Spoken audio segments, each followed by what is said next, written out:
मेरे प्यारे दोस्तों, आइए आज एक नया ज्ञान प्राप्त करते हैं।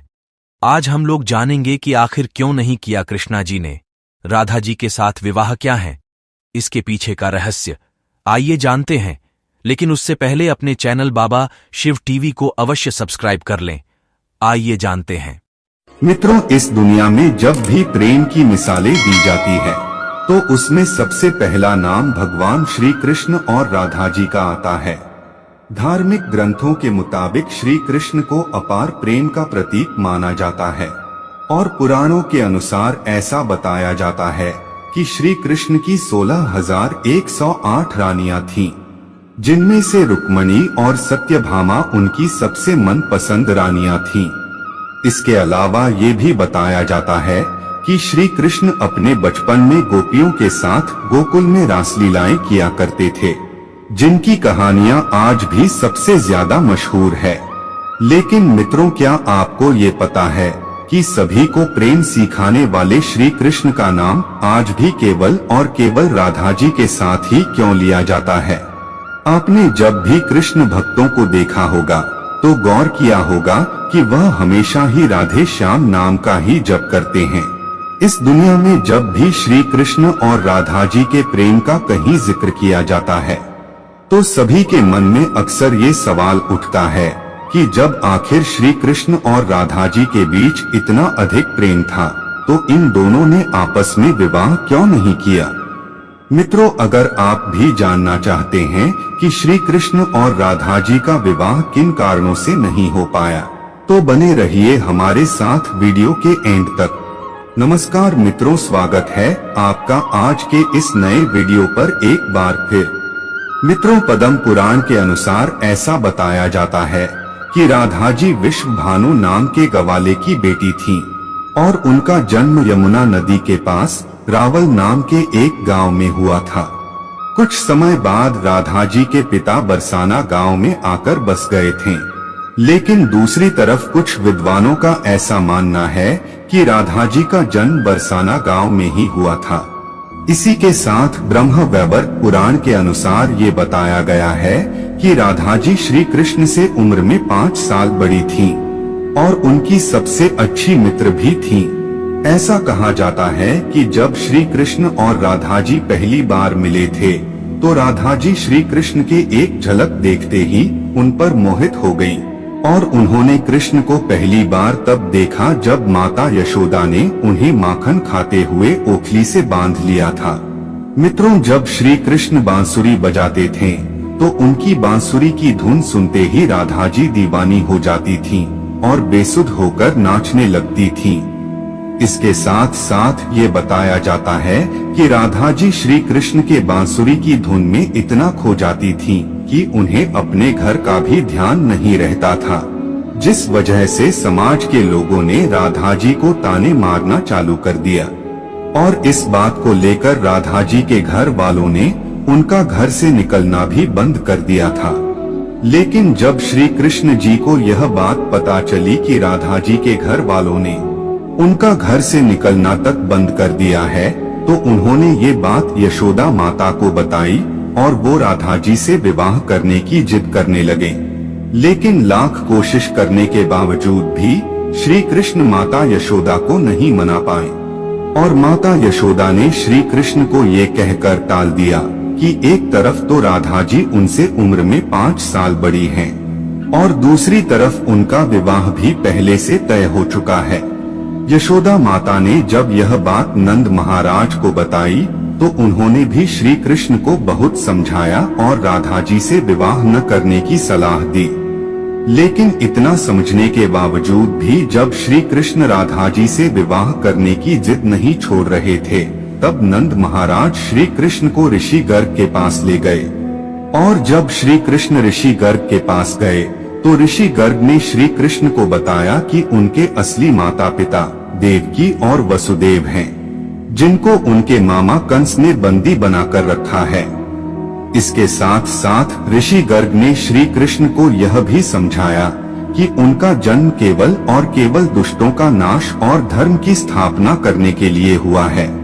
और जब ऋषि गर्ग ने श्री कृष्ण को उनकी वास्तविकता से परिचय कराया तभी से राधा जी और श्री कृष्ण के बीच दूरियां पैदा होने लगी। कुछ समय बाद श्री कृष्ण जब और बड़े हुए तो उन्हें कंस के बुलाने पर वृंदावन छोड़कर जाना पड़ा।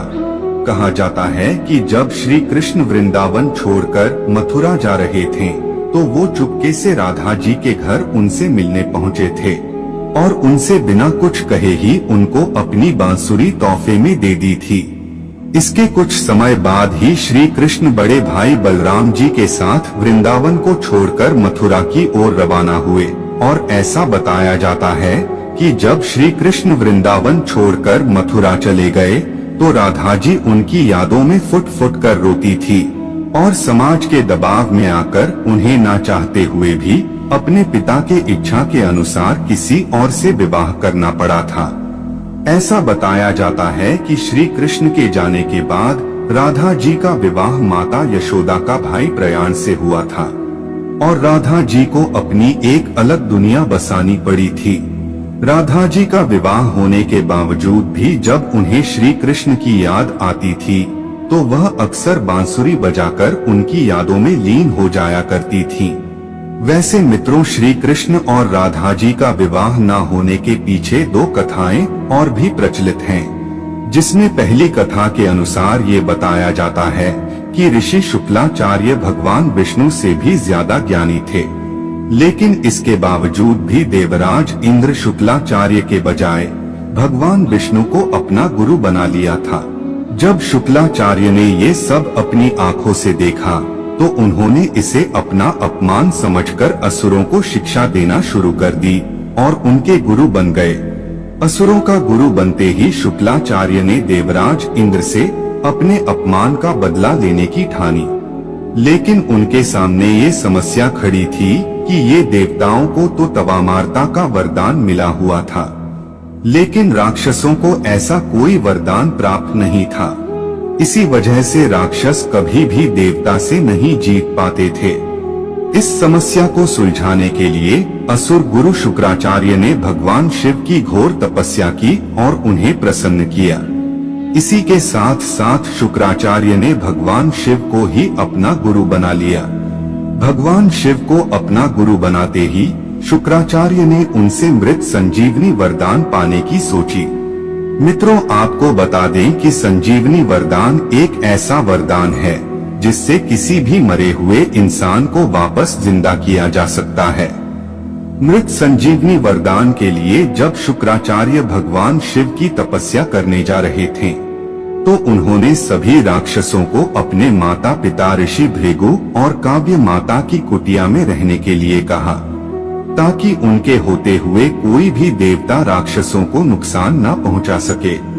जब देवराज इंद्र को ये बात पता चली तो उन्होंने इस कुटिया पर हमला कर दिया और हमला होते ही काव्य माता ने अपनी शक्तियों से एक ऐसा कवच बनाया जिससे कि कोई भी देवता किसी राक्षस को नुकसान न पहुंचा सके और इस तरह से सभी देवता राक्षसों से हारने लगे। ये सब देखते हुए भगवान विष्णु ने देवताओं की मदद करने के लिए अपने सुदर्शन चक्र से काव्य माता का सर धड़ से अलग कर दिया। हालांकि ऋषि भृगु ने अपनी पत्नी यानी कि काव्यमती को कामधेनु गाय की मदद से वापस जिंदा तो कर लिया, लेकिन इसके साथ साथ उन्होंने भगवान विष्णु को ये श्राप दिया कि उन्हें इस धरती पर जन्म लेकर पत्नी वियोग सहना पड़ेगा। और मित्रों, बताया जाता है कि ऋषि भृगु के द्वारा दिए गए श्राप की वजह से श्री कृष्ण जी का विवाह राधा जी से नहीं हो पाया था। ऐसा इसलिए क्योंकि भगवान विष्णु ने ही श्री कृष्ण के अवतार में इस धरती पर जन्म लिया था। अब मित्रों, श्री कृष्ण और राधा जी का विवाह न हो पाने के पीछे एक और कथा भी काफी ज्यादा प्रचलित है, जिसके मुताबिक ऐसा बताया जाता है कि एक बार देव ऋषि नारद को ये घमंड हो गया था कि खुद कामदेव भी उनकी तपस्या और ब्रह्मचर्य को नहीं तोड़ सकते। ये सब देखते हुए भगवान विष्णु ने सोचा कि क्यों ना देव ऋषि नारद का ये घमंड तोड़ा जाए। और जब देव ऋषि नारद एक बार रास्ते में कहीं जा रहे थे तो उन्हें एक बहुत ही सुंदर नगर दिखाई दिया, जहां माता लक्ष्मी के स्वयंवर का आयोजन किया जा रहा था। तब नारद मुनि उस नगर में गए और वो माता लक्ष्मी के एक झलक देखते ही वे उन पर मोहित हो गए। लक्ष्मी जी के रूप और सुंदरता को देखकर देव ऋषि नारद का ब्रह्मचर्य तो भंग हो ही चुका था। इसके लिए उन्होंने सोचा कि क्यों ना इस स्वयंवर में भाग ले लिया जाए। लेकिन इससे पहले देव ऋषि नारद भगवान विष्णु के पास गए और उनसे कहा कि आप अपना सुंदर रूप मुझे दे दीजिए और मुझे हरि जैसा बना दीजिए।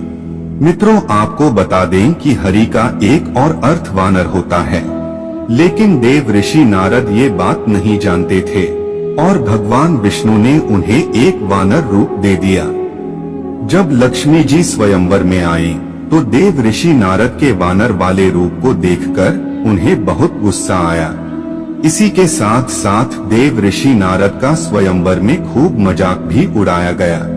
उसी समय की बात है कि भगवान विष्णु भी एक राजा भेष रखकर उसी स्वयंवर में आ गए और भगवान विष्णु के सुंदर रूप को देखते ही लक्ष्मी जी ने उन्हें अपने पति के रूप में चुन लिया।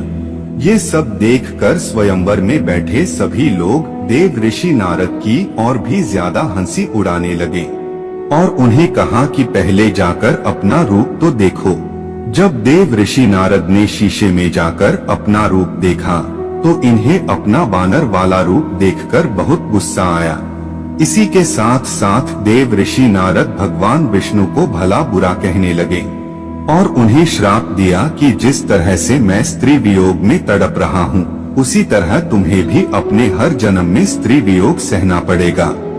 लेकिन इसके कुछ समय बाद नारद मुनि को अपने गलतियों का एहसास हुआ और उन्होंने भगवान विष्णु से इस बात के लिए क्षमा मांगी। इसके बाद भगवान विष्णु ने नारद मुनि को क्षमा करते हुए बताया कि ये सब तो उनकी ही माया थी। वैसे मित्रों, कमेंट करके बताइए कि आपको क्या लगता है, इनमें से किस श्राप के कारण श्री कृष्ण और राधा जी का विवाह नहीं हो पाया। फिलहाल आज के वीडियो में बस इतना ही। अब हमें इजाजत दें और वीडियो को अंत तक देखने के लिए आपका बहुत बहुत शुक्रिया।